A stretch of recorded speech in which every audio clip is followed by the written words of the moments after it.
kusoo dhawaada dulqaad media wararka dulqaad waxaa ka mid ah madaxweynaha maamul goboleedka galmudug oo gaaray magaalada cadaado ee gobolka galgaduud wasiirada dhalinyarada iyo ciyaaraha ayaa guddoonsiisay abaalmarino ciyaartooy iyo shakhsiyaad magac ku leh bahda isboortiga Soomaaliya. Ibaan ka tirsan maamul goboleedka Hirshabelle ayaa lagu dilay wadada u dhaxaysa magaalooyinka Jowhar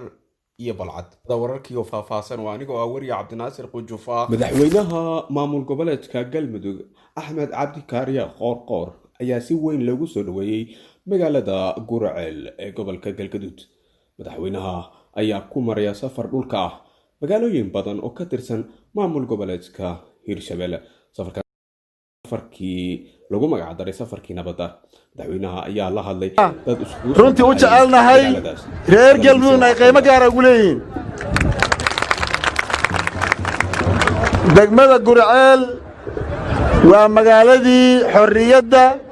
oo lagu hor istaagay duulaankii argagixisada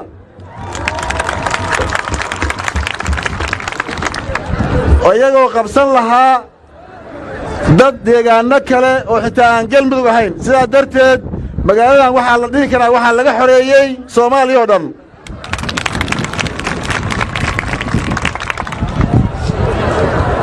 inay geesiyaal yihiin cadowga argagixisada u bareereen kaliya maahan waa magaalo ganacsi oo ku fiican horumarka waa magaaladii ganacsiga Galmudug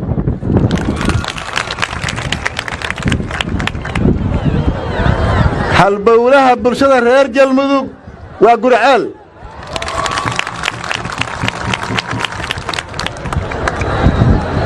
dhinac walba la eego dadka halkaas soo baxay ee maanta la soo dhaweeyay haddii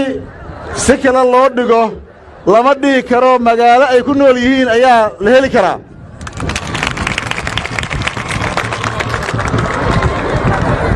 runtii baahiyo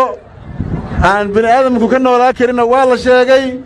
taasna waxay keenaysaa inaan il gaara ku eegno oon iska xil saarno si gaara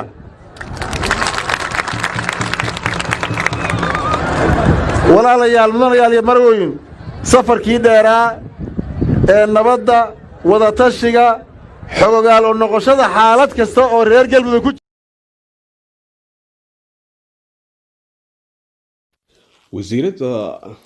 wasiirada dhalinyarada ciyaaraha Marwe Khadiija Maxamed Diriya ayaa xalay u qabatay xaflad lagu guddoonsiinayo abaalmarino ciyaartooy iyo kooxaha isboortiga iyo shakhsiyaad magac ku leh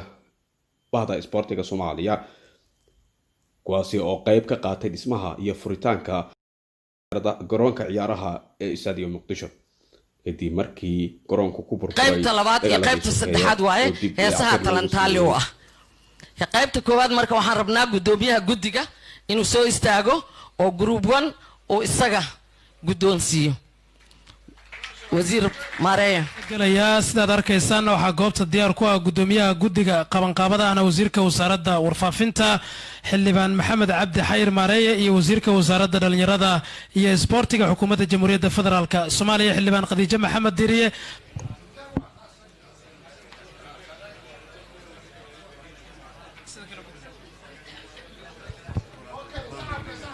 joogow madaxa qaybta diiwaangelinta ururada iyo daladaha dhalinyarada ee madaxa bannaan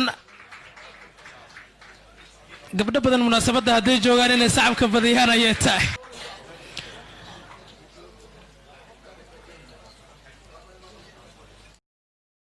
xildhibaan Maxamed Maxamuud Siyaad Xoorshow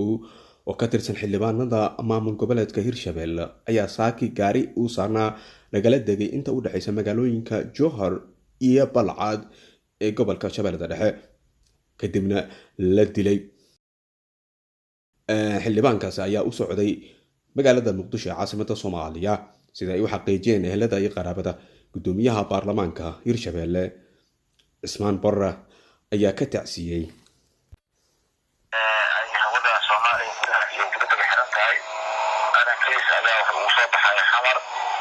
runtii waqtigiisana waa u dhammaaday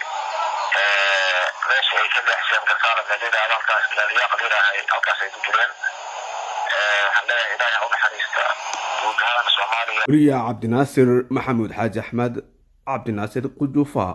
dulqaad media freelance journalist and photographer.